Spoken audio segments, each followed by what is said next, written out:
নাসিরুল মুলক মসজিদ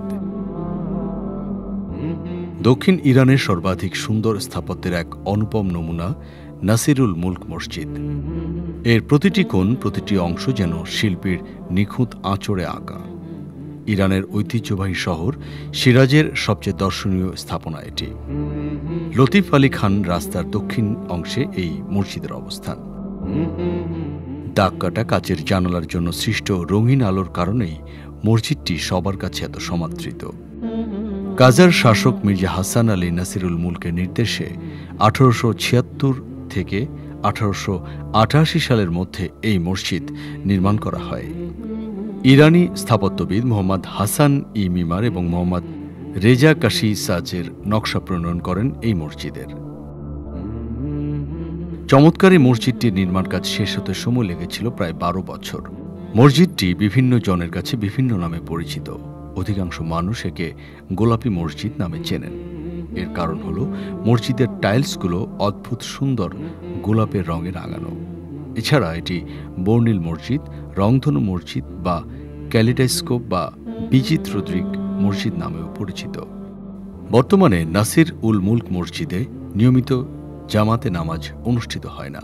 এটি এখন মূলত একটি ঐতিহাসিক ও স্থাপত্যিক নিদর্শন এবং আন্তর্জাতিক পর্যটকদের জন্য একটি পর্যটন কেন্দ্র হিসেবে ব্যবহৃত হয়।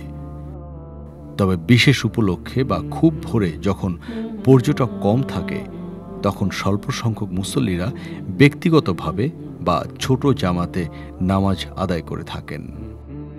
মসজিদের সবচেয়ে আকর্ষণীয় বৈশিষ্ট্য হচ্ছে পূর্ব দিকের বড় হলঘর, যেটির দেয়ালে রঙিন কাঁচের জানালা বসানো।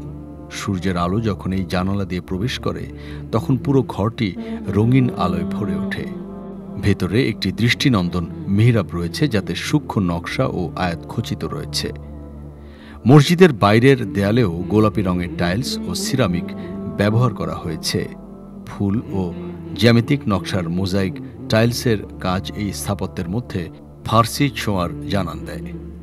প্রধান প্রবেশ পথ দিয়ে ঢুকতেই চোখে পড়ে একটি বড় আইওয়ান বা খিলান, যা ইরানি মসজিদগুলোর অন্যতম একটি বৈশিষ্ট্য। খিলানের চারপাশে খচিত আছে ফুলের নকশা। যদিও অন্যান্য ইরানি মসজিদের মতো বিশাল গম্বুজ নেই, তবে ছোট গম্বুজ বিশিষ্ট একটি অংশ রয়েছে, আর রয়েছে দুটি মিনার। নাসির উল মুলক মসজিদ শুধুমাত্র একটি ধর্মীয় স্থান নয়, এটি একটি অপূর্ব শিল্পকর্ম। এই মসজিদটি দেখতে প্রতিদিন হাজারো পর্যটকেরা ভিড় জমান। এই মসজিদের সুরক্ষা এবং রক্ষণাবেক্ষণ নাসিরুল মুলক মসজিদের এন্ডাউমেন্ট ফাউন্ডেশনের মাধ্যমে করা হয়। এই ধারা এখনও অব্যাহত আছে।